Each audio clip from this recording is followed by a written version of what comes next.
Reta final do ano letivo e não é só impressão sua.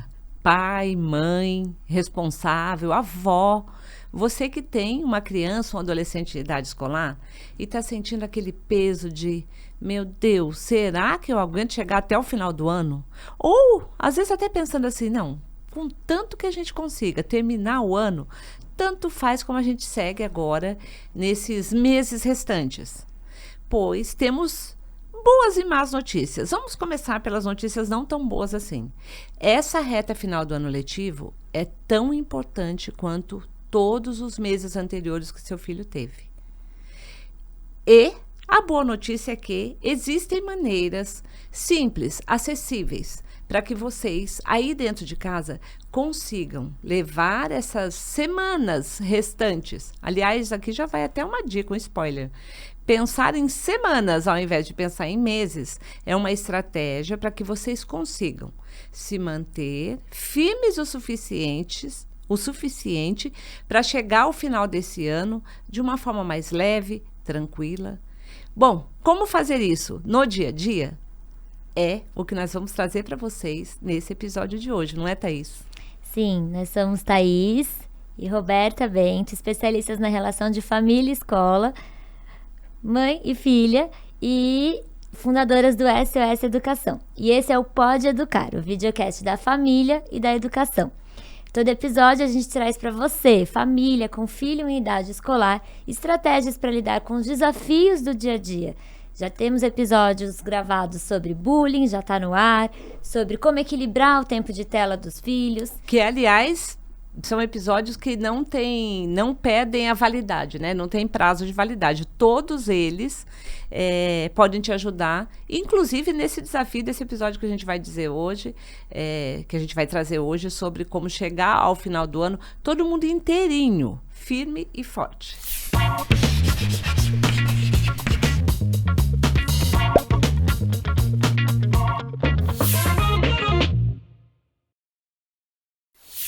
E hoje nós temos uma convidada especial para conversar aqui com a gente sobre esses desafios da reta final do ano letivo, que é a Vânia Longo.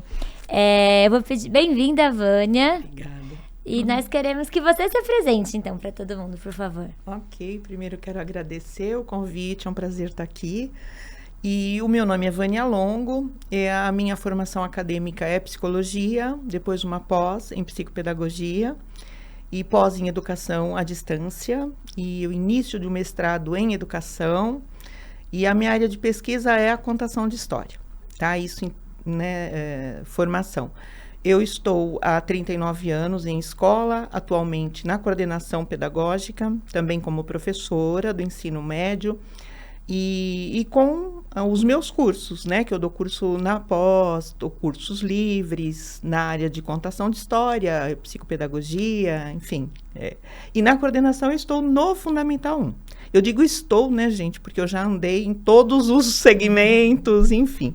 Mas é interessante isso do estou, né? Porque Sim. Pensando que nós estamos vivendo aí, ainda estamos vivendo a Semana dos Professores, Sim, né? sim. Então, essa semana, quando as pessoas falavam, Feliz Dia dos Professores, aí às vezes tem sobrinho mais novo que fala, tia, mas você é professora?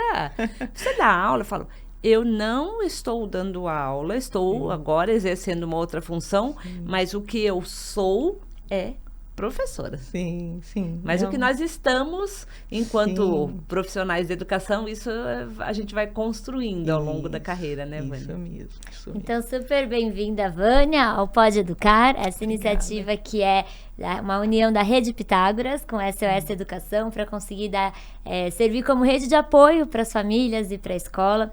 E a gente queria começar falando sobre... Bom, na verdade, se a gente for falar de desafios da reta final do ano letivo, são muitos, daria pra gente ficar até o final do ano falando sobre isso aqui, né? Mas acho que tem uma tendência de várias coisas que a gente trabalha muito com as redes sociais, então tem um contato muito forte com as famílias através das redes sociais, e aí fica muito perceptível durante o ano letivo quais são as demandas maiores que as famílias vão trazendo do Brasil todo. Então, quando chega nessa fase do ano letivo, é meio que aquilo de que cai a ficha de várias coisas que precisariam estar acontecendo, mas agora tem pouco tempo e precisam acontecer. E então a gente dividiu aqui o nosso episódio em algumas partes dos desafios. E o primeiro deles... Nós vamos, para dar conta de falar sobre os desafios da reta final do ano letivo. No tempo que a gente se propõe a fazer, nós vamos usar uma estratégia que eu adoro chamar de estratégia Jack Stripador. Vamos por partes. Que bom. Se não for uma parte de cada vez, a gente acaba entrando no ritmo que é exatamente o que a gente quer conscientizar as famílias de que é preciso assumir o controle e não deixar que o dia a dia em família flua de acordo com esse caos que acaba se formando quando a gente não toma consciência de que nós temos, sim, tanto a responsabilidade quanto o poder de ajudar os nossos filhos para que essa reta final do ano letivo não seja nem traumática em termos de parecer que é a escola que está um caos, quando na verdade não é, e nem deixe memórias de que, nossa, é muito difícil, a escola acaba comigo.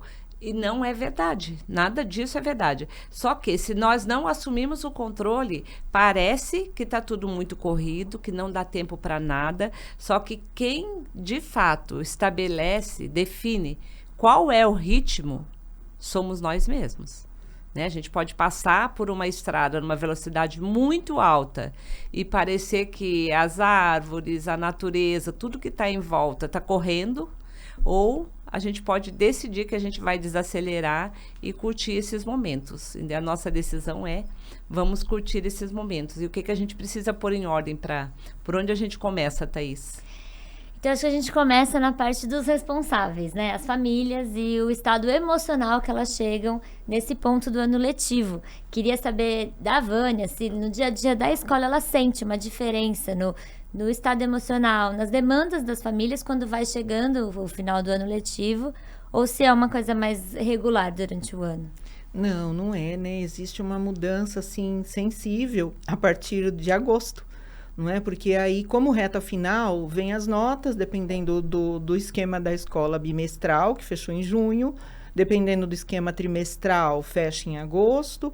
E aí essa expectativa, né, muito grande em cima da aprovação, que é uma coisa bem questionável, que como você disse, né, a família acaba esquecendo que é processo, não é? Que eu iniciei um ano ou um percurso e ele tem um começo, meio e fim dentro do ano letivo, né?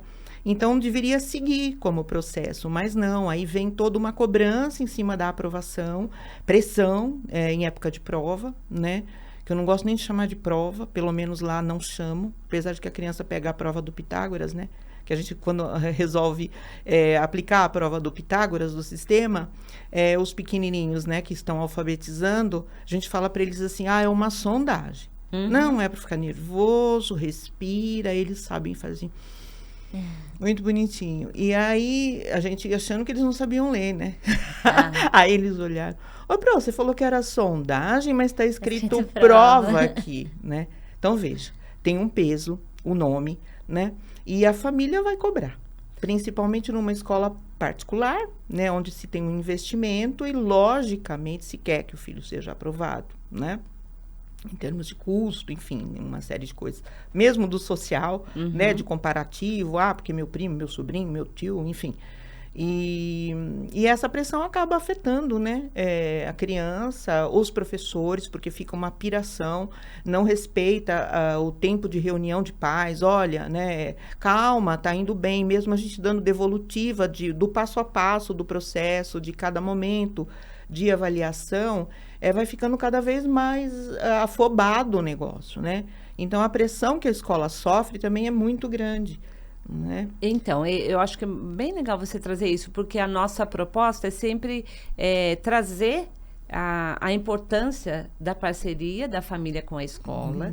E parceria é para todos os momentos, sim, né? Sim. Não é só para os momentos em que tem uma reunião na escola, uma festa, mas a parceria é para todos os momentos. E essa parceria pressupõe uma relação de confiança.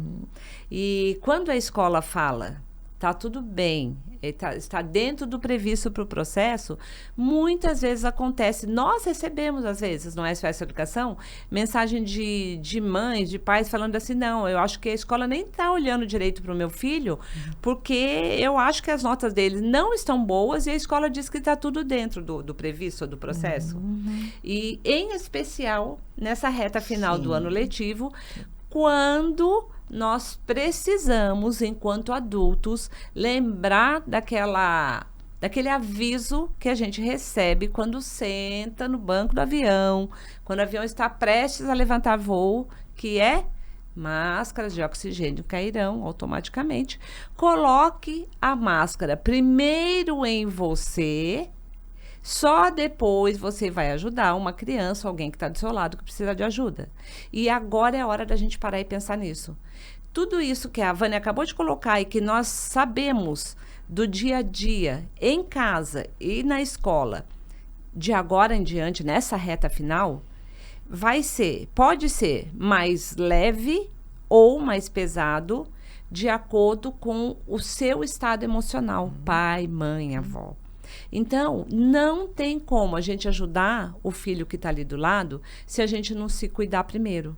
Então, o primeiro ponto fundamental que nós precisamos deixar é agora, se você ainda não tem alguma atividade que você faz para reabastecer a sua energia, para você reencontrar o seu ponto de equilíbrio, antes de tomar uma decisão, antes de fazer uma reunião, antes de sentar com o seu filho para olhar a situação real, como de fato ela é, e ajudá-lo a organizar uma rotina diária que dentro de casa vai fazer toda a diferença e que vai se refletir nessa reta final da escola no ano letivo. Então, se você não tem essa atividade, é agora que você precisa encontrar.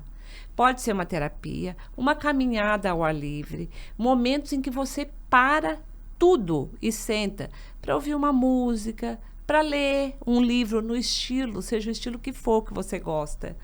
Compartilhar com outros adultos responsáveis momentos em que você deixa que alguém cuide para você do seu filho, de levar para um passeio, de ir no cinema, de curtir momentos juntos para que você tenha também esses momentos para você.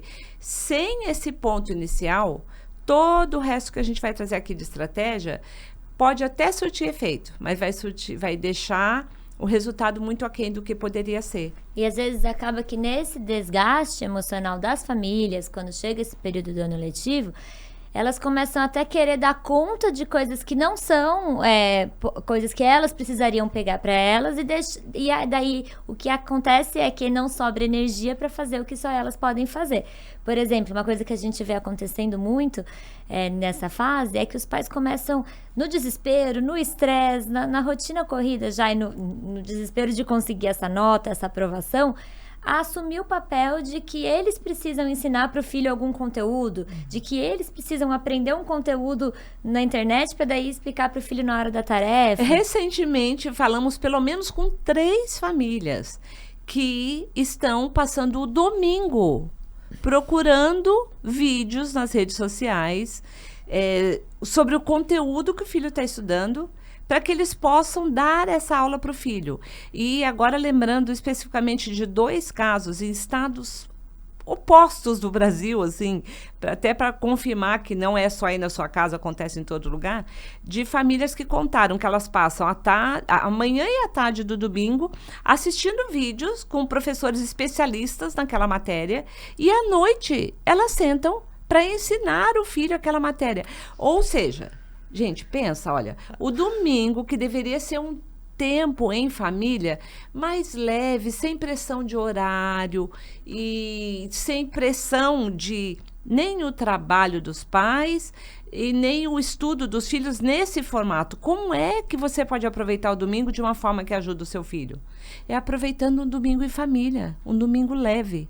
E aí essa parte de tentar ensinar o conteúdo para o filho é estressante para os dois, né, Thaís? Para os dois, e acaba passando para o filho a sensação de que já tem muita gente preocupada com aquela questão dele do aprendizado, da tarefa, então ele não precisa se preocupar. A gente vê isso acontecendo muito. Os pais assumem essa responsabilidade e aí o filho até fica ali só observando o caos acontecer, inconscientemente até, não é? Né? Uma coisa que a criança, adolescente faz por querer, mas o que essa criança, adolescente precisa? Não do pai indo atrás do conteúdo, mas do pai tendo o equilíbrio emocional para estabelecer e manter uma rotina dentro de casa. Porque quanto mais os pais vão ficando cansados, mais eles vão criando exceções para o dia a dia da rotina, né? E daí Ele até explicações de por que não, né? Ai, tadinha, que meu filho ficou gripado essa semana, aí a gente não quis cobrar. Que ele sentasse no horário de estudo ou da lição de casa. Mas e a semana seguinte? Então, mas aí na semana seguinte, como acumulou dessa semana e ele não tinha entendido direito, não é justo que a gente cobre que ele faça a lição e estude, porque aquela da semana passada ele já não tinha entendido. Ah, tá. Então, a semana que vem vocês vão retomar a rotina. Sim, a semana que vem nós vamos. Mas nós estamos pensando que agora a gente precisa primeiro ensinar para ele o que ficou lá para trás, porque ele já ficou muito perdido. Como se esse filho não tivesse indo para a escola, tendo os professores lá, e como se, o que é pior, que é o que mais impacta, esse filho, criança ou adolescente, acaba acreditando que ele não consegue mesmo. Porque a mensagem que está sendo passada é essa, mas voltando para o ponto que a gente está colocando, onde está o fio da meada para a gente puxar? Pai e mãe. Equilibrados, responsáveis equilibrados, sabendo que muito do que parece excesso de cansaço, ou de matéria, ou de prova, ou de estresse nesse momento, não é relativo à escola. É o cansaço do trabalho, é muitas vezes a reta final do ano que a gente já começa a pensar, nossa, daqui a pouco já é Natal de novo, não dei conta ainda de tudo que eu queria fazer esse ano, financeiramente tá difícil para todo mundo, e a gente acaba trazendo tudo isso que não tem a ver com a escola e com a relação com os filhos, e gerando uma pressão num momento que a gente poderia olhar pelo lado inverso, que é, uau, chegamos até aqui. Olha só, dessa maratona que é um ano letivo, como nós estamos próximos da reta de chegada. Então, é hora de controlar o ritmo da marcha para que a gente chegue inteiro ali na reta final. Não é hora de sair desesperado achando que na escola tem ou todos os problemas ou a solução para tudo que a gente precisa enfrentar. Ao contrário, o filho continua sendo filho com suas responsabilidades, a relação com a escola precisa ser de confiança. Então é saudável que o seu filho saiba que você está passando por um momento difícil, que você está cansado, mas ao invés de usar isso como argumento para flexibilizar regras ou para poupá-lo de cumprir as responsabilidades que são deles, usa isso para estreitar os vínculos e para mostrar que vocês conseguem superar isso juntos, né? Isso. Esse desafio juntos. E divida a responsabilidade com os filhos, não precisa você dar conta de tudo, né? E caso você ainda não tenha organizado uma rotina de estudos aí na sua casa, tem um episódio do Pode Educar em que nós falamos sobre os 7 pontos da rotina que fazem a diferença para um ano letivo mais leve e saudável. E, gente, nunca é tarde demais. Você pode ouvir esse episódio, sentar com seu filho, organizar o dia a dia de vocês e garantir que vocês vão chegar ao final do ano letivo, tendo, inclusive, a escola como um ponto em que vocês encontram a sensação de, não, tá tudo bem, eu não estou sozinha aqui, tem gente junto comigo cuidando disso e nós vamos dar conta. Então, agora vamos para o assunto que a Vânia até introduziu ali na fala dela, dessa reta final, que é a questão das provas e do desafio de deixar claro para as famílias, para os alunos, que a prova nada mais é do que um reflexo do que aquele aluno fez e do esforço que ele colocou para estudar e do desempenho que ele teve. Não é a escola que deu uma nota para o aluno, né? Quais são os maiores desafios que você enfrenta no dia a dia na escola, quando o assunto é prova, essa reta final do ano letivo, as famílias? O desafio primeiro é desconstruir um pouco até a palavra prova. Eu preciso provar o quê? Né? no sentido bem, né, básico aí do prova. Então, primeiro é lidar com a questão de avaliação. Sim, nós estamos sendo avaliados o tempo todo. Não é um momento específico, né? Então, como eu disse, é um processo, né, um processo de aprendizagem, inclusive no dia da prova, né? No dia da avaliação, eu estou aprendendo com esse processo aí que também é avaliar. E, então, é necessário, o que vocês já falaram aqui, né? Esse equilíbrio, só que é difícil, né? É outra palavra que a gente usa muito, como se fosse facinho de fazer, né? É só respirar e vamos lá. E a criança, ela começa, eu começo a observar, né, que entra em pânico, né? Então, assim, o que sabia ou que ficou lá morrendo de estudar, que a gente fala para não fazer, mas faz, né? E ela chega na hora e tem lá os brancos, né? Eu achei que isso fosse coisa do passado e não é. Esses dias uma criança falou, nossa, deu branco. Eu fiz, nossa, meu Deus, é do meu tempo esse negócio, né? Do meu tempo faz tempo, né? Então, o que é dar branco? E aí a gente fala, como criança, o processo de avaliação na escola, né, no COB, eu encaro como um processo contínuo, então não começou, né? Começa no primeiro dia de aula, eu falo para o pai, né? Então, a criança está sendo avaliada em tudo que ela está fazendo. Né? Desde a liçãozinha em sala, a participação, a devolutiva numa escrita é um dos instrumentos de avaliar. E isso é falado para a família. Só que, logicamente, a cultura da prova e da nota é o que impera, gente. Por mais que a gente tenha que desconstruir isso e tente mostrar que, olha, o seu filho tirou essa nota X, mas se eu deixasse ele falar sobre, ele arrasaria. Por quê? Porque a gente também precisa mostrar para a família, principalmente, né, que existem as inteligências múltiplas. Então, se ele não conseguiu devolver isso numa avaliação escrita, a inteligência linguística é uma delas, né? Quando o Goleman pesquisou lá atrás, as inteligências eram 7. Hoje, gente, acho que são 13 ou mais. Isso. Né? Então, assim, a questão da pressão, a criança sofre isso, chora, né? Fora assim, deixa eu ir no banheiro e vomita. Então, a coisa de somatizar no corpo, não só a criança, eu estou falando da criança como experiência na coordenação, né? Que é um dos períodos que eu passo. O adolescente, então, gente, chega a desmaiar. Né? Uma das escolas que eu trabalho, toda sexta é prova.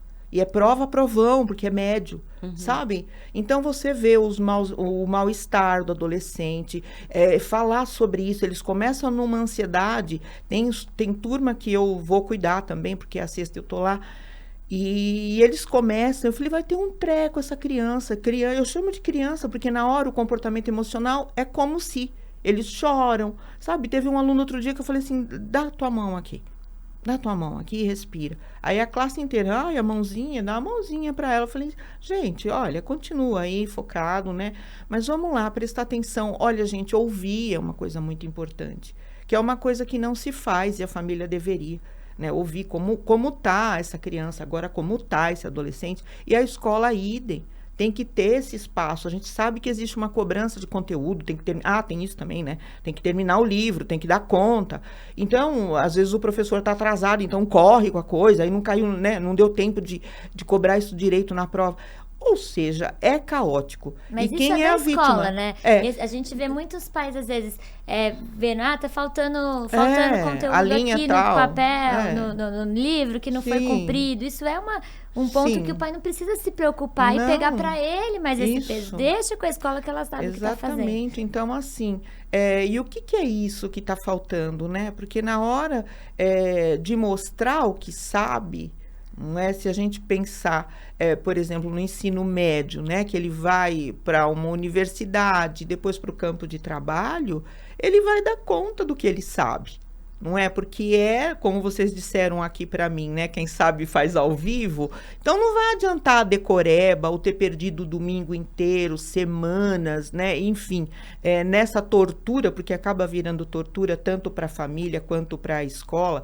Na pandemia, a gente tinha uma questão também que a família assistia junto, né, a aula e cobrava a professora, né? Tipo, não. A capital de tal não é isso, não. Como assim? Né? E a professora ter que falar, olha, minha senhora, né? Porque que era a avó da criança acompanhando, né? Olha, minha senhora, eu tô preparada para dar essa aula. Eu acho bacana a senhora participar e tal. E então a família querendo ajudar atrapalha, né? Então, mas eu acho que é um momento ideal, porque você descreveu exatamente vários pontos que a gente recebe, isso do aluno passar mal, de dar branco na hora da prova, e o nervosismo extremo. E, por outro lado, a gente tem as mensagens lá. Nesse caso, do que eu vou citar agora, mais de mães, que é mãe falando que acendeu vela, que estava ajoelhada, que exatamente, como fala, cronometrando. Na hora da prova, ajoelhada, rezando. Isso. Então, imagina a hora que esse filho ou essa filha saiu para a escola, a pressão que ele sentiu a partir desse estado que ele viu o adulto responsável ali, o pai, a mãe, a avó, desesperados, porque naquele dia ele ia ter prova. Então, por isso a gente volta àquela estratégia que precisa acontecer, o equilíbrio dos adultos responsáveis. E, para as crianças e os adolescentes, uma rotina em casa em que estudar e fazer a lição de casa não é na véspera da prova, é todos os dias. Inclusive, tem uma estratégia que nós sempre compartilhamos com as famílias, que é uma forma de estudar que funciona muito, que cientificamente existe comprovação da eficácia, é estudar fazendo uma provinha para ele mesmo. Então, assim, o aluno que senta, pega ali o material de escola, o conteúdo, e ele prepara uma prova como se ele fosse dar uma prova para um colega fazer. Guarda aquilo ali, 2, 3 dias depois ou na semana seguinte, ele senta para responder aquelas atividades. É uma forma de estudar que envolve vários processos, inclusive traz para o aluno a oportunidade de vivenciar a situação, de preparar uma prova que nada mais é do que pegar conteúdo que já foi ensinado / aprendido e preparar algumas questões para serem respondidas depois. Então, só de viver esse processo de preparar uma prova, que o próprio aluno pode responder, ou pai, mãe, avó, você que gosta tanto de ajudar, deixa ele preparar essa prova, responde você as questões e deixa ele corrigir e te dar uma nota. Para preparar a prova ele está estudando, para corrigir a sua prova ele está estudando, para te dar a nota, ele vai ver que é uma coisa, não é assim, não gosto de você ou te adoro, vou te dar tal nota. É o reflexo daquilo que você conseguiu fazer. E aí tem o próximo passo, que é para que eu estava ouvindo a Vânia falar, imaginando os pais pensando assim, então, e no fim, não é a escola que gera essa tensão toda nos alunos? Precisaria ter prova? É outro ponto que nós temos estudos científicos da neurociência cognitiva que mostra que ter esses pontos de marcos... Você tá dando spoiler de uma coisa que é mais pra frente. Ah, é? É. O nosso Vale um Teorema é sobre isso. É sobre isso? Tá bom. Então eu vou pular isso, que a Thaís já falou que eu não posso falar agora. Vamos só fazer uma coisa, um momento prático. Eu queria falar do aqui. branco, não pode também? Porque Pode, ela mas mencionou, eu acho legal. Espera só um pouquinho. Vamos só fazer tipo, como se fosse um guideline, assim, um guia pra essa questão da prova. Tá.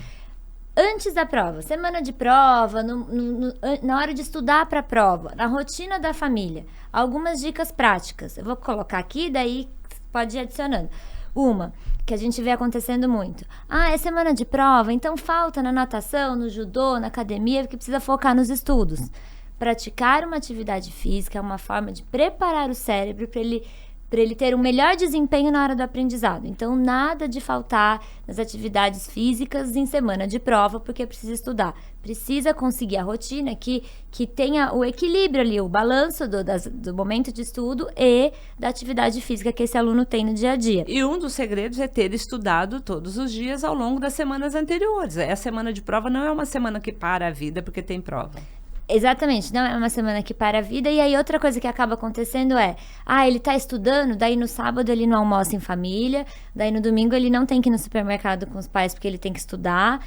Cumprir essas atividades do dia a dia da casa também tem um impacto positivo na hora da prova que ele vai fazer, tanto para aliviar esse estresse, quanto para ele conseguir equilibrar ali de que a prova não é tudo que que a vida dele depende daquilo.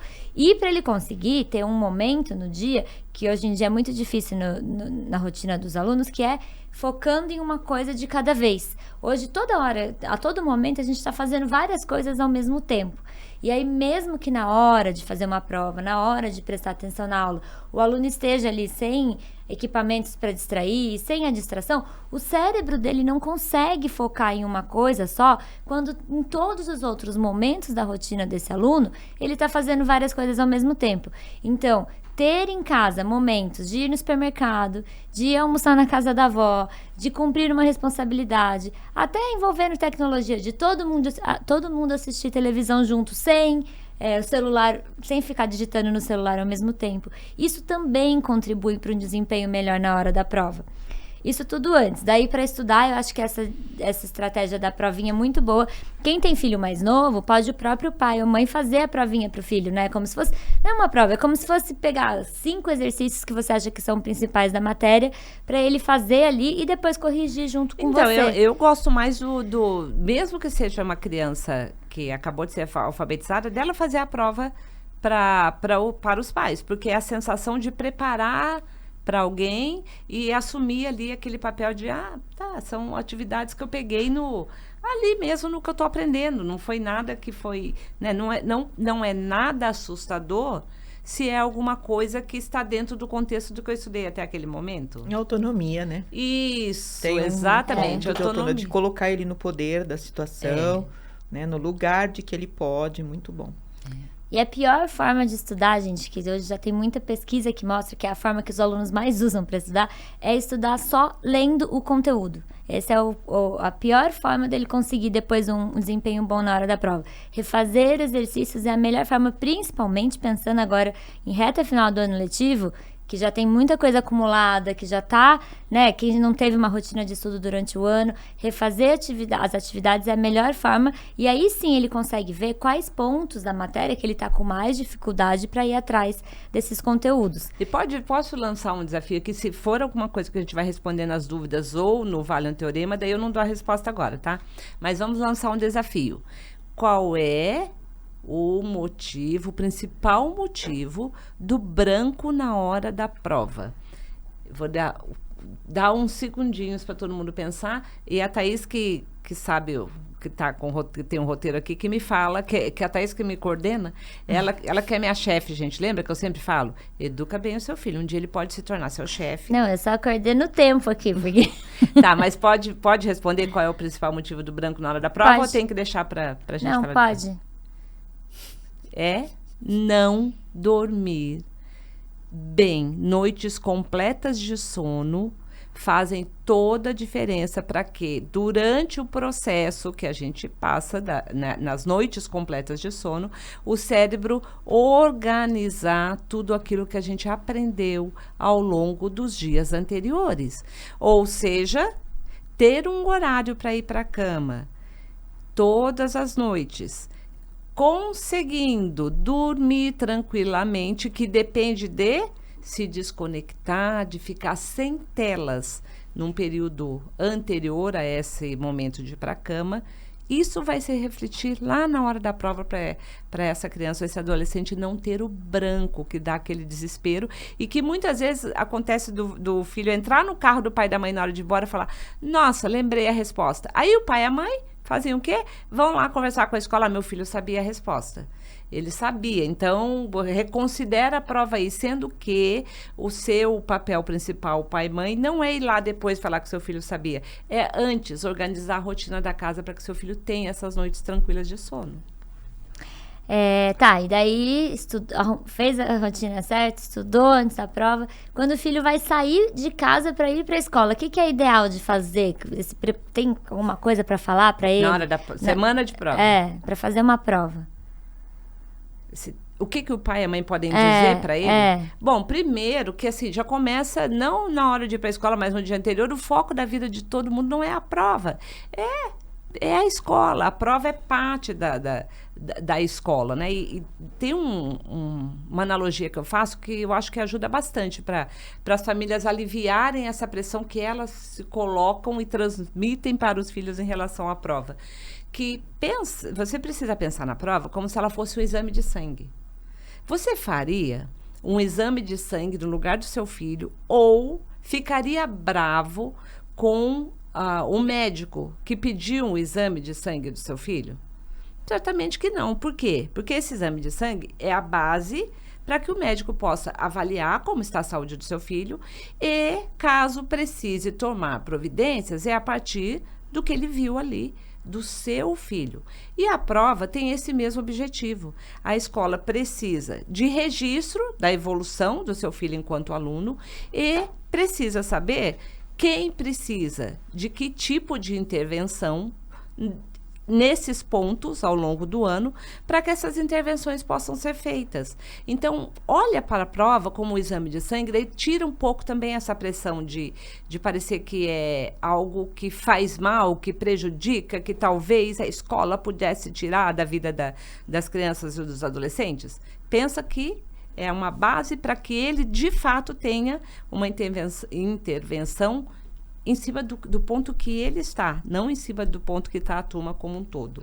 E daí, para essa ansiedade, antes de sair para a prova, uma dica prática para os alunos fazerem é escrever num pedacinho de papel como eles estão se sentindo para ir fazer a prova. Hoje já tem muita pesquisa da neurociência que mostra... eles colocam os alunos em 2 salas diferentes, grupos de alunos em pesquisa foi feita assim, né? Em 2 salas diferentes. E aí um grupo de alunos, minutos antes da prova, ele tem uma revisão do conteúdo. E o outro grupo de alunos não tem a revisão do conteúdo, mas minutos antes da prova tem um tempo para respirar e escrever como que ele está se sentindo para ir fazer aquela prova. Detalhe, os 2 grupos tiveram momentos de estudo antes, tiveram a revisão antes, não na véspera da prova. E aí, o que acontece em todas as vezes que essa pesquisa foi feita, que esse teste foi feito, o grupo de alunos que tem esse momento para escrever como está se sentindo antes da prova, tem um desempenho muito melhor durante a prova, porque ele alivia essa tensão, esse estresse que ele colocaria na hora da prova e que ia atrapalhar o desempenho. E não precisa ninguém ler, né, Thaís? Não é para você, pai, mãe, avó, não precisa ler o que seu filho, seu neto escreveu. Isso é dele, para ele colocar para fora. Então, o último ponto da avaliação, prova, quando chega a nota, é muito importante que os pais conversem com os filhos sobre aquela nota e resgatando o reflexo do que ela é, né? Daqueles dias que ele fez a tarefa todo dia ou daquele dia que ele não fez e estudou tudo acumulado. Isso é legal, que vai levando para o filho também essa consciência de que a nota é um reflexo do que ele fez ao longo do mês, do semestre, certo? Isso, e traz não só a responsabilidade, mas o poder de mudar se ele não estiver satisfeito. E é muito legal fazer isso formalmente mesmo. Vamos sentar aqui. Não é para fazer com o filho que tirou nota baixa, é para fazer em qualquer situação. Com seu filho que tirou 9, com seu filho que tirou 7, com seu filho que tirou 4 na prova. Lembra a semana anterior a essa prova? Como que foi? Você sentou todo dia para estudar, para fazer a lição? Então, pegar essa nota e colocá-la como uma foto do que ele fez antes. E aí significa que, como que eu melhoro uma nota que não está suficiente ou com a qual não estou satisfeito? Aí é hora de fazer a listinha. Seu filho fazer a listinha, preciso sentar para estudar todo dia. Preciso garantir que eu não deixo para estudar em cima da hora. E aí pronto, o poder de lidar com isso está retomado. Quando há dificuldade no conteúdo que não está dominado, é hora de pedir ajuda na escola, que a escola tem recursos para isso. E agora a gente tem sempre um quadro especial aqui no podcast que chama Vale um Teorema. Nesse quadro a gente traz alguma fala que normalmente os pais fazem ou que a gente escuta por aí. Ou que a gente recebe com muita frequência. E fala sobre, será que essa fala vale um teorema?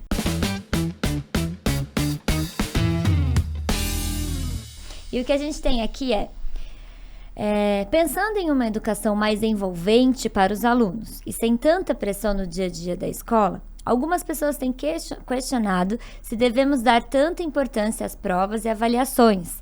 Além de todo o tempo que as crianças e adolescentes passam fazendo a lição de casa, ainda ter que fazer prova e avaliação pode ser demais. Uma escola sem provas talvez traga mais benefícios para os alunos. Vale um teorema? Gente, então, não vale um teorema. E aí agora eu entendi que a Thaís falou que eu estava dando spoiler. Porque ter marcos ao longo da caminhada, que é o ano letivo, em que esse aluno para ele mesmo conseguir olhar para o quanto ele está conseguindo se desenvolver, o quanto ele dominou de um determinado conteúdo, ou o quanto ele consegue trazer daquele conteúdo de maneiras diferentes, que essa foi uma fala que eu achei muito legal da Vânia, que muitas vezes somos nós mesmos, os adultos responsáveis, que achamos que dominar um conteúdo é ser capaz de responder algumas perguntas na prova. A gente tem até caso de família que manda pra gente, acho que a escola tá meio tentando disfarçar ali, porque é uma prova que nem pergunta direito as datas, ou meu filho nem sabia direito quais eram os nomes, e ele tirou uma nota boa na prova. Porque, primeiro, ter marcos em que ele avalia, que a escola avalia, que ele avalia o quanto ele está conseguindo aprender, isso ajuda bastante no aprendizado. E segundo, que a gente precisa lembrar que o aprendizado não se reflete naquilo que um aluno é capaz de responder sobre o conteúdo que ele aprendeu na prova escrita, mas em maneiras que ele consegue colocar aquele conteúdo como recurso que resolve algum problema. Então, é muito rico quando a gente consegue trazer situações, problemas para os alunos, e em que eles aplicam o que eles estão aprendendo, e melhor ainda se não for de forma isolada, né? Na prova de matemática fala de números, na prova de ciência fala de fórmulas, e na prova de português fala de acento e gramática, mas se a gente conseguir que eles usem todo esse aprendizado que eles vêm acumulando para resolver problemas, aí estaremos ajudando os nossos filhos, nossos alunos a entender o sentido que faz tudo que eles estão aprendendo, e também a ter esses marcos em que a gente ajude para que eles façam uma autoavaliação. Quando eles param para pensar por que eu não consegui, o que eu consegui, onde eu tive mais dificuldade, como eu conseguiria resolver, a gente está também trazendo um empoderamento para que eles conduzam esse aprender a aprender que eles vão precisar levar para o resto da vida. E você já teve, Vânia, em algum momento esse tipo de questionamento? Será que precisa de prova? Será que precisa de avaliação? O tempo todo. É um questionamento que eu me faço. E eu coloco que não. Sabe, eu sou bem adepta da Jussara, né? Hoffman. Enfim, e como processo eu tenho que valorizar todos os passos, né? Agora, interessante, eu vivi uma experiência semana passada, inédita, assim, com os adolescentes. Acho adolescente brilhante, por outro lado, né? Eles atentam a gente, mas é muito bom. Eu fiz um desafio que eles apresentassem temas de interesse, inclusive a metodologia. Aí, uma turma da quarta-feira, eles fizeram... Eu falo da quarta porque era o último dia da semana passada e era toda a comemoração em cima do Dia das Crianças. Semana do das crianças, E aí eles tinham um tema para apresentar, né, que eles escolheram e tal, e eles tinham me pedido data show e tal. Eu falei, nossa, eles criticam um professor que não sai do data show, e eles fazem o mesmo porque é modelo, né? E aí, de última hora, eles falaram assim, a gente queria apresentar no auditório. Fiz, em cima da hora. Eu falei, o seu planejamento, né? Já comecei a cobrar e tal. Para ver se você consegue e tal. Consegui. E aí, eles foram para o auditório e mudaram totalmente o que eles tinham me colocado no roteiro. Eles colocaram que a metodologia ia ser brincadeiras antigas, brincadeiras comuns, né? Brincadeira a vivo ou morto. Tinha até uma que era que era lencinho atrás no nosso tempo, mas eles corriam, batiam lá numa pessoa e a pessoa tinha que correr e tal. E, gente, veja que fantástico. Eles chegaram em mim e falaram assim, olha, a gente vai fazer essa brincadeira com assuntos de prova. né? Eu falei, olha que brilhante. Então, o que ele pegava, ou o que perdia e tal, tinha que responder uma pergunta. Gente, mas olha, era gargalhada o tempo todo. Eu fiquei besta, e é o grupo que dá problema. Então, veja só. O grupo que dá problema disciplinar, o grupo que não vai muito bem na avaliação. Então, o que a escola está fazendo, gente? É uma pergunta que a gente não pode deixar de se fazer, né? E aí, quando eles propuseram isso, eles falaram, olha a criatividade, quem avaliou a criatividade? Olha a capacidade de mudar em cima da hora e rever a estratégia, né? E aí eles foram fazendo... E até autoconfiança, né? Sim. Porque eles têm essa coragem mesmo de Sim. falar, olha, fazer diferente, pensamos né? em fazer diferente porque achamos uma ideia melhor. Sim, fantástico. E aí, o que eles fizeram, né? E como eu cobro muito, eles acham assim, o tempo eu sempre coloco, nunca na minha vida coloquei aluno para fora, mas dessa turma coloquei eles uma vez para fora.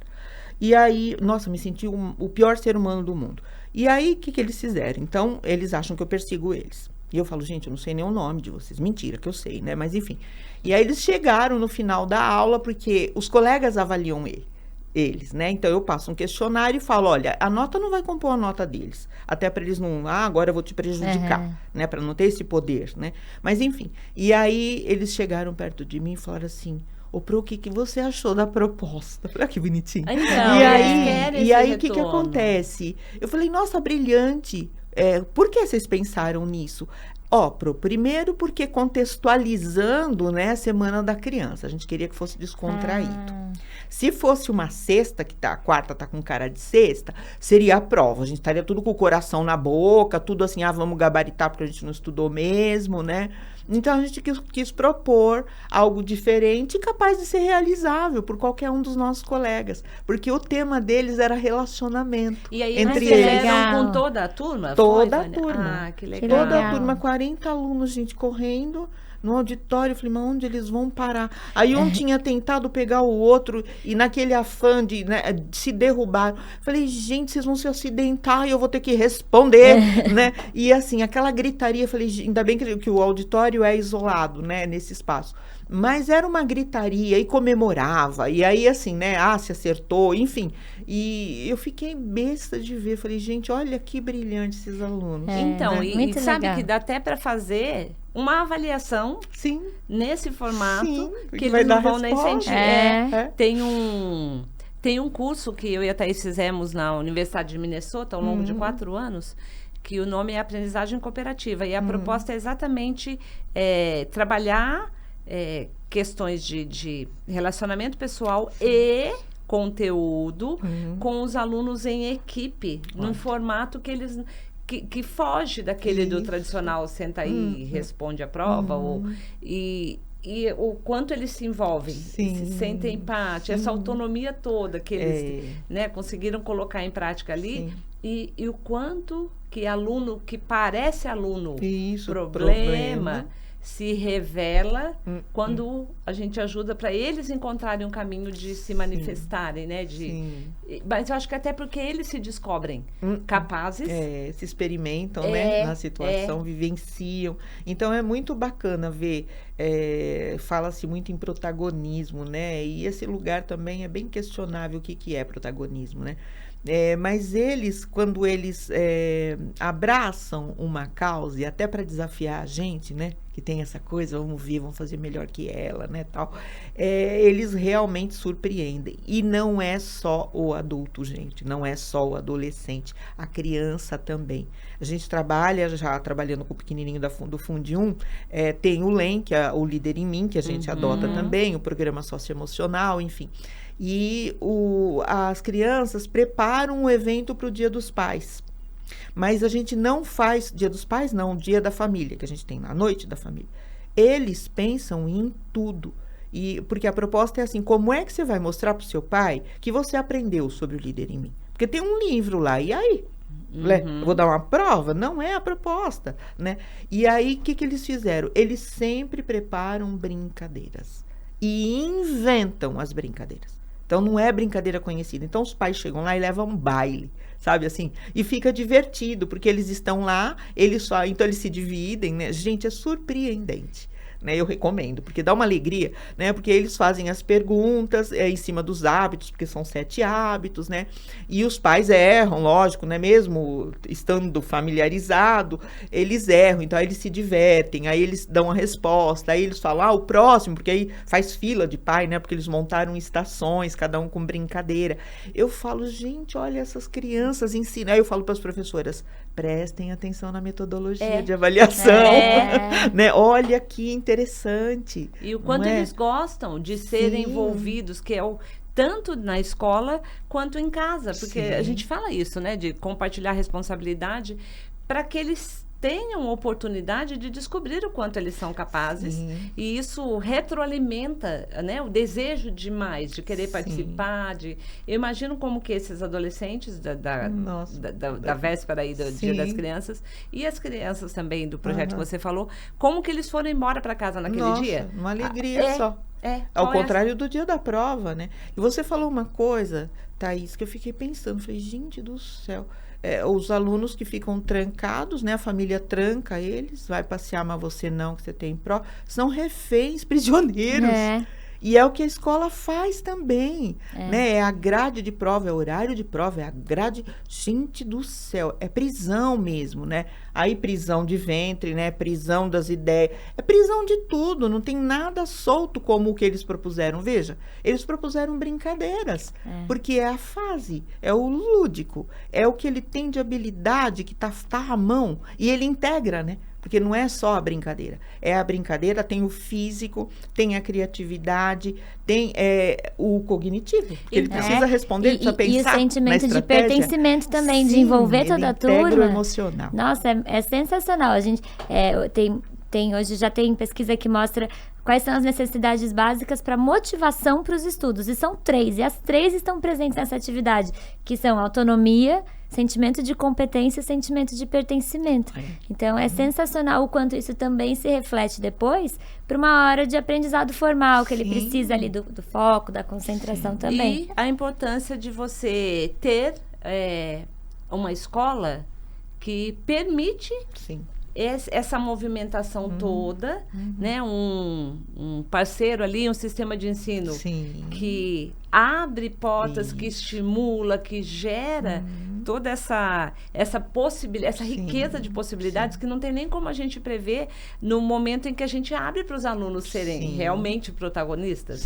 Então faz toda a diferença, né? Você está dentro de uma escola que não tem medo de abrir as possibilidades e trocar com isso que o aluno traz. Porque em algumas escolas, talvez mesmo que você concordasse, talvez a escola falasse, não reservou o auditório antes. Exatamente. Ou às vezes a professora no medo de, não, sei lá como que eu vou dar conta disso, se eu vou dar conta. Não, vamos fazer aqui mesmo. Vamos fazer o tradicional. Então, estar dentro de uma escola que sente a segurança e dá essa liberdade é fundamental. Com certeza. E um material que não amarra, mas né, dá asas. E se você está ouvindo a gente aqui até agora e tem algum desafio dessa reta final do ano letivo, pode mandar para a gente também no @Rede Pitágoras, no Instagram da Rede Pitágoras, no comentário aqui desse vídeo, se você está assistindo.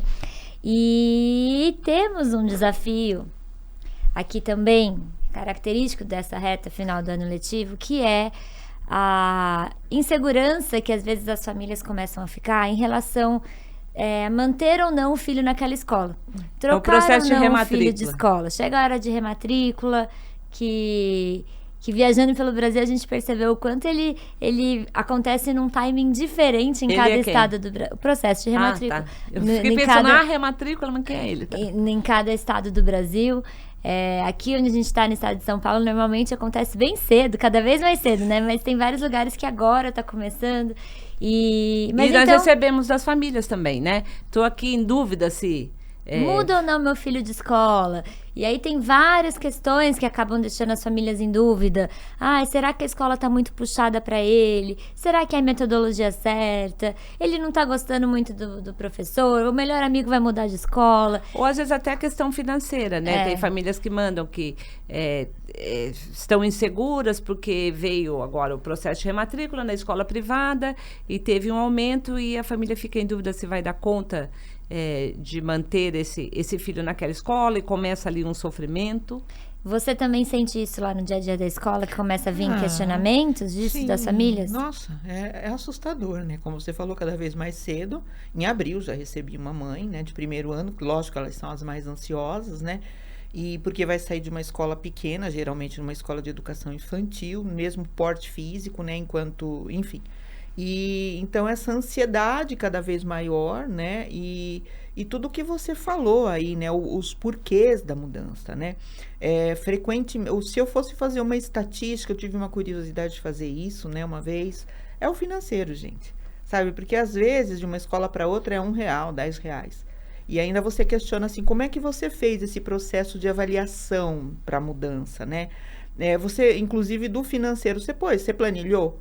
Né? Porque você vai ter o material novo, uniforme, né? Enfim, logística. Então, isso está pensado, né? E a outra coisa que se fala muito, no COB não se faz bolsa de estudo, não tem concurso de bolsa, mas os concorrentes têm. E aí a família vai, leva em todos, tortura a criança, então, em semana de prova, mas ele está fazendo provas em outras escolas de bolsa. E aí, ganhei 100% de bolsa. E aí eu faço uma pergunta para a família, veja bem, se ele ganhou 100% de bolsa, o que a gente questiona também, porque às vezes é só uma estratégia para tirar o aluno da escola, mas se realmente foi avaliado e é 100% de bolsa, ele aprendeu aqui, porque ele está aqui esse processo todo, né? E a outra coisa em relação à resposta financeira, né? Eu falo, bom, você não tem confiança para conversar isso com o gestor da escola? Exatamente. Né? Primeiro a escola lugar é parceira. onde a criança está. A escola é parceira. Nós tivemos uma pandemia, sabe? Na pandemia, nesta escola, né, no COB, a gente teve uma direção muito próxima de até falar assim, olha, a gente segura esses 6 meses até você arrumar emprego. Sabe? E aí, que escola vai fazer isso para o seu filho? Mas se esquece rápido, né, gente? A coisa da fidelidade é uma coisa assim que foi o tempo, né? De que você era fiel ao mapping, enfim, as lojas aí, né? Mesbla, e que é mais antigo ainda, né? Enfim, e aí eu fico questionando, né? É realmente a aprendizagem que eles estão colocando como primeiro plano? Né? É aprender significativamente. E que mensagem isso para a criança, porque tem muita ansiedade. Eu gero mais ansiedade ainda na criança, né? E geralmente vai se mostrar o que a criança vem falando. É muito interessante. Porque na escola tal tem piscina. Porque tem um chafariz na entrada da escola. Porque a escola... É perto do shopping. A gente recebe muito isso. Na sexta-feira, os alunos vão almoçar no shopping. Então, ele quer estudar perto do shopping. E eu acho que é até válido os pais ouvirem os filhos. Exato, porque o que é que está levando... Mas não saírem fazendo as mudanças que vão impactar o resto da vida dessa criança, desse adolescente. Exatamente. E também eu vejo também muito uma busca por uma escolha perfeita, né? Então, que não existe. Então, os pais ficam se cobrando numa angústia de que, até na hora de fazer essa escolha, de que eles precisam escolher a escola que vai ser perfeita e que eles não vão errar de jeito nenhum, em nenhum momento vão discordar. E não tem. Não. Toda escola vai ter um momento que vai ter uma coisa que faria diferente. É assustador também, eu uso muito essa palavra assustador, porque eu ando assustado. Vivemos tempos assustadores. Assombrosos. E aí é assustador porque eu ouço assim, eu tô levando ele em todas as escolas porque é ele que vai escolher. Pois essa é uma fala essa Thaís sabe que Gente, eu fico dias para me recuperar quando não dá eu ouço isso, porque dor assim, no estômago. É uma responsabilidade que a gente não pode jogar para uma criança que Imagina, é nossa. É claro. Essa responsabilidade ele faz parte do processo, sim. Então vamos ouvir, mas vamos ponderar, dizer qual é o lugar dele, porque tem várias, como por exemplo, eu tô escolhendo porque a escola é colorida, porque é perto do shopping. Tá bom, filho, mas olha, é uma escola, né? E também nessa coisa do mudar, a Thaís colocou, né? A questão do amigo. Meu amigo tá indo embora. Tá bom, você vai levar teu amigo para sempre. Se ele for mudar de planeta, vamos exagerar aí, ele vai para Marte numa excursão, sei lá, ou estudar, né? Você vai atrás, o teu filho, ele vai, enfim, seguir. Então, Não que não tenha, né, gente? Porque tem criança que está numa fragilidade, que mudou recentemente. Sim, mas é um momento mesmo rico de aprendizado, que você não pede uma amizade. Sim, se porque vai ele mudar de escola, muito pelo contrário. Exato. Você vai ter os seus outros amigos aqui na escola Isso. e continuar a ter esse amigo que estuda numa outra escola. Isso. A gente tem até aqui agora o nosso quadro Perguntas que Recebemos, o Pode Perguntar, que tem essa dúvida do amigo.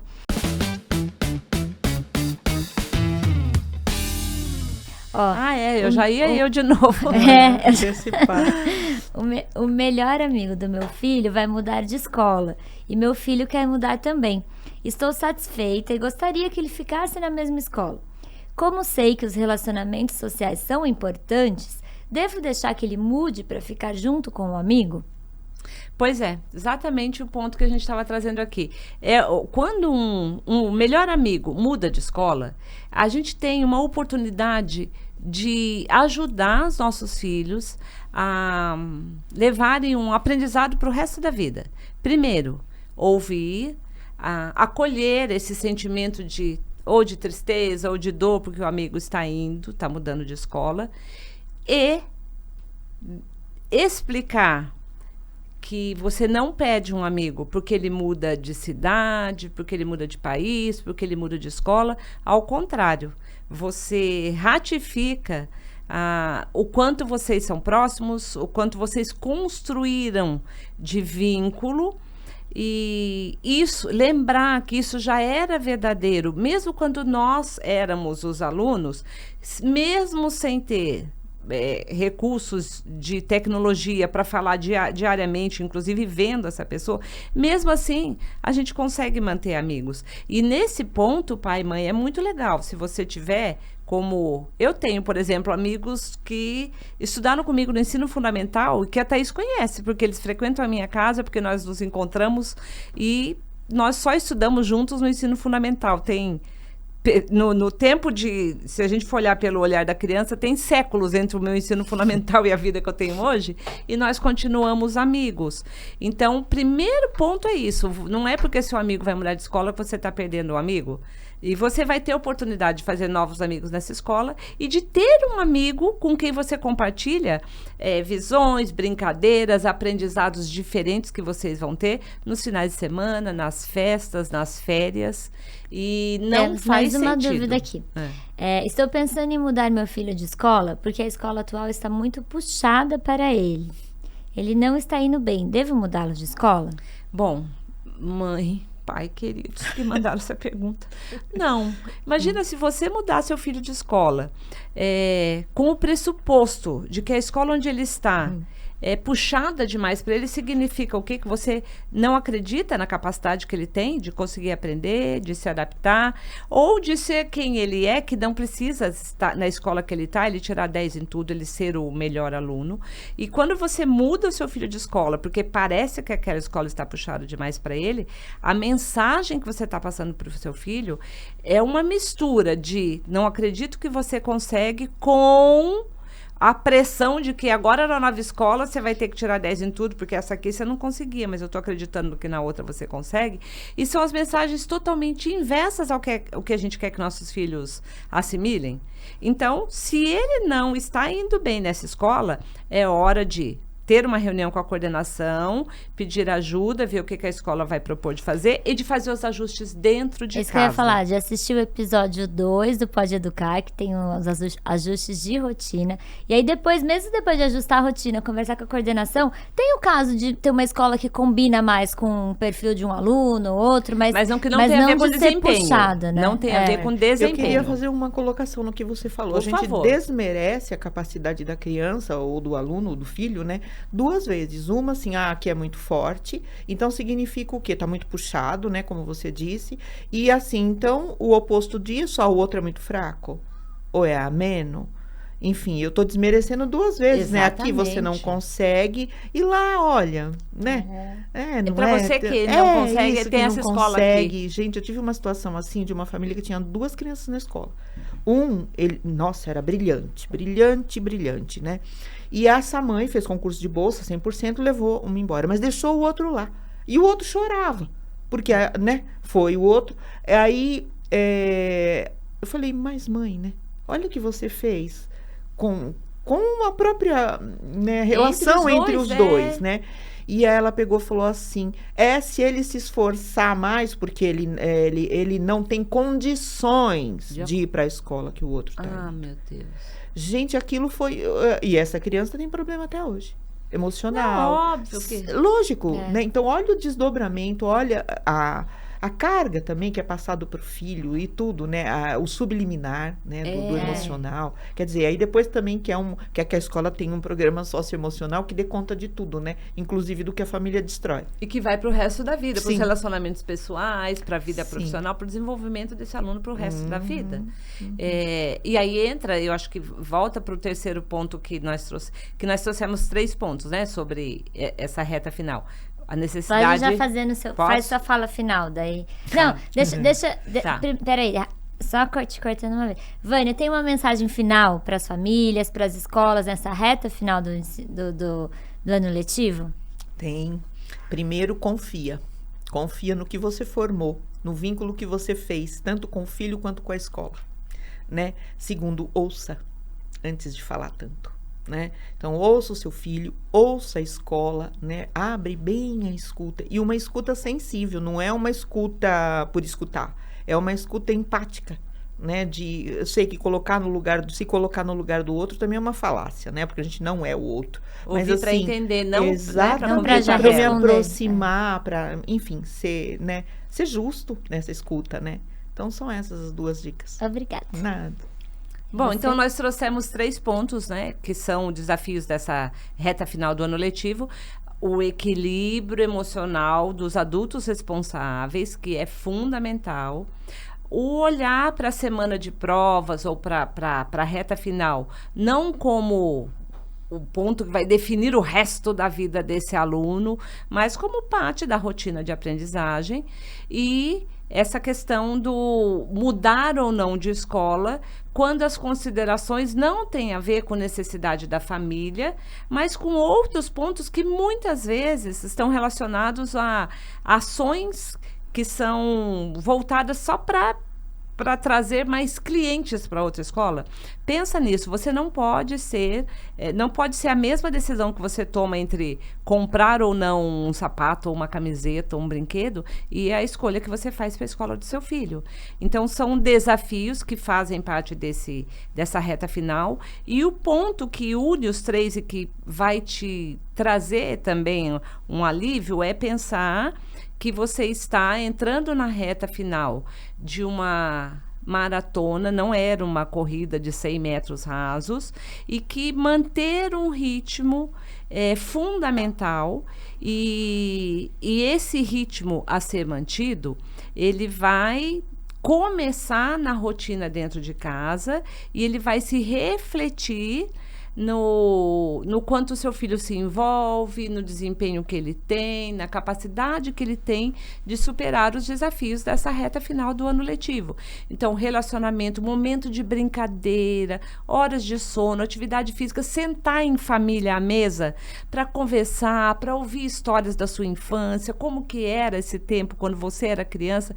Tudo isso faz muita diferença, tanto no seu equilíbrio emocional, como na forma como seu filho chega no final do ano letivo. Então, por mais que vocês estejam cansados, é hora de descansar durante a noite, durante o final de semana e seguir com a escola como parte da vida. A escola não é o problema. Muitas vezes ela é, inclusive, o que ajuda vocês a lidarem com questões sobre as quais a gente não tem controle, que às vezes tem filho doente, às vezes tem a perda de um ente querido, e ter ali na escola os amigos, os professores, toda essa rede de apoio faz toda a diferença para a gente. E acho que para as famílias fica também a mensagem de peça ajuda, não tente fazer isso sozinho. A escola é a sua rede de apoio, de confiança. Nós aqui no Pode Educar também. Então, pode mandar dúvidas lá no @Rede Pitágoras. Estamos à disposição. Pode mandar sugestão de temas também que vocês querem ouvir aqui. Queria agradecer a todos vocês. Nos vemos no próximo episódio. Cabe Muito obrigada. Ai, cabe, vamos. Cabe. Vamos. Então, vou Porque a contar. Vânia é contadora de Então história, vamos. gente. Então, a história que eu vou contar se chama O Meio Menino. Era uma vez uma rainha que não conseguia ter filhos. E ela consultou o rei, os aldeões, os médicos, e nada dela conseguir ter filho. Então, um dia ela chegou numa senhora muito idosa, né, sábia, e perguntou, como é que eu faço para ter um filho? E aí, essa senhora disse, olha, eu não sei a resposta, mas sei quem sabe. Então, chegou nas fadas e perguntou, olha, a rainha está precisando, né, quer muito ter um filho e ela não consegue. Aí as fadas, a gente também não sabe, mas a gente sabe quem sabe. E aí indicaram um sábio, né, que vivia num lugar que nunca era o mesmo, ninguém sabia como chegasse. E as fadas sabiam, lógico, chegaram no sábio e disseram para ele, olha, a rainha quer muito ter um filho e a gente gostaria de saber como ela pode fazer isso. Então ele disse, olha, você leva essa maçã e diga que essa rainha coma essa maçã. E aí, assim, as fadas fizeram, voltaram, tal, e disseram isso para a rainha. E a rainha disse assim, uma maçã? Tem certeza que isso foi o sábio que falou? Sim, foi o sábio. Muito bem. Aí a rainha pegou, deu uma mordida na maçã. E andando pelo castelo, né, dando ordem pros serviçais, deu outra mordida tal, e num determinado momento ela foi chamada para alguma tarefa e ela deixou a maçã lá. E depois de um tempo, ela engravidou, né? Engravidou e aí tal, o bebê nasceu e quando ela viu o bebê, ela ficou apavorada, desesperada, porque tinha nascido um meio menino. E aí ela disse, como que eu vou apresentar o herdeiro do rei para todo mundo, a expectativa, o filho da rainha tal, meio menino. Então ela escondia o menino, né? Enfim, depois de lidar com todo aquele sentimento, ela escondia o menino. E o menino foi crescendo dentro do castelo, isolado, mas era um menino maravilhoso, todo mundo gostava dele, ele se comunicava com todo mundo, né? E o meio menino era assim, né? Era meio mesmo, né? Um olho, meio nariz, uma orelha, um braço, uma perna. Enfim, e aí depois de passado um tempo, esse menino não queria mais ser um meio menino. Então, ele começou a perguntar como é que ele fazia para ser um menino inteiro. E foi para todos os sábios, para todos os médicos, ninguém sabia, foram as fadas também não sabiam, vamos ao sábio. Chegou lá, o sábio disse para ele, para as fadas, olha, vocês levem esse fio da crina do cavalo e diga para ele que ele vai usar isso, né, numa hora muito crucial. E diga para ele que o desafio é ele subir a montanha mais alta da região, porque lá habita um dragão que está dizimando tudo que é aldeia ao redor. Ele mata indiscriminadamente e está todo mundo apavorado, né? Então, se você conseguir resolver isso, você vai ser o herói, né? Enfim, só que não é só matar o herói. Ao matar o herói, ele vai precisar entrar numa caverna. Ao matar o dragão. O dragão. Olha, eu tô matando o herói. Ele vai entrar na caverna e vai enfrentar um monte de desafio e vai ter um lago. Ele tem que entrar nesse lago e aí, se ele conseguir, ele vai ser um menino inteiro.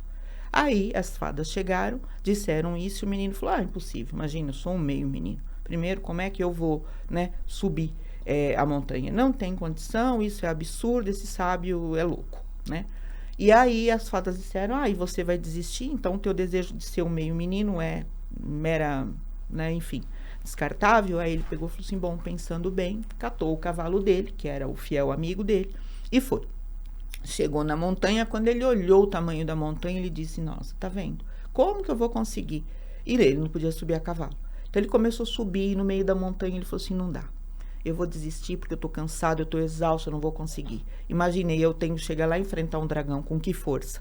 Mas ele olhava para baixo, era um tanto de caminho, olhava para cima, era a mesma coisa. Então, subir ou descer, né? Então, vamos subir. Chegou lá, enfrentou o dragão e, enfim, com a estratégia dele, ele correu em volta do dragão, tal, o dragão se desequilibrou, caiu e morreu. Morreu, não se sabe, ele caiu, enfim. E aí, ele entrou na caverna. E dentro da caverna, milhares de sombras, né, perseguiam ele, enfim. E uma delas passou por ele e ele sentiu que tinha sido cortado. Ele falou, eu vou morrer, né? E era um labirinto, não era só sombra, era labirinto. E uns gritos estranhos, uns grunhidos, enfim, não sabia o que era. Quando ele viu uma claridade e viu que era um lago. Então, ele estava para chegar no lago, uma dessas sombras ainda segurou ele pelo pé. Ele estarrecido, brigou com essa sombra tal e entrou no lago. Assim que ele entrou no lago, eu esqueci de dizer que quando ele achou que estava tudo perdido ali, que as criaturas iam matá-lo, ele lembrou da crina do cavalo. E aí ele enrolou o dedo, né, com a crina do cavalo e ele ficou invisível. E assim ele conseguiu chegar até o lago. E entrou no lago e foi sentindo coisas estranhas no meio do caminho, né, ao nadar. Mas quando ele saiu do outro lado, ele saiu inteiro. E aí ele desceu a montanha, chegou, né, não reconheceram ele a princípio, porque ele saiu meio menino e voltou um menino inteiro. Mas enfim, comemoraram todos os aldeões e a rainha mais ainda, né, porque afinal era um menino inteiro. Acho que vem bem a calhar, né, com o nosso tema. Nós estamos lidando com metades ou com inteiros. Né? Deixando que eles enfrentem seus desafios para se tornarem meninos inteiros. Exatamente. Ai, que lindo, Vânia. Lindo. Muito obrigada. Obrigada. Eu que agradeço. E assim encerramos esse episódio. Até a próxima, gente. Bom final de ano letivo para vocês.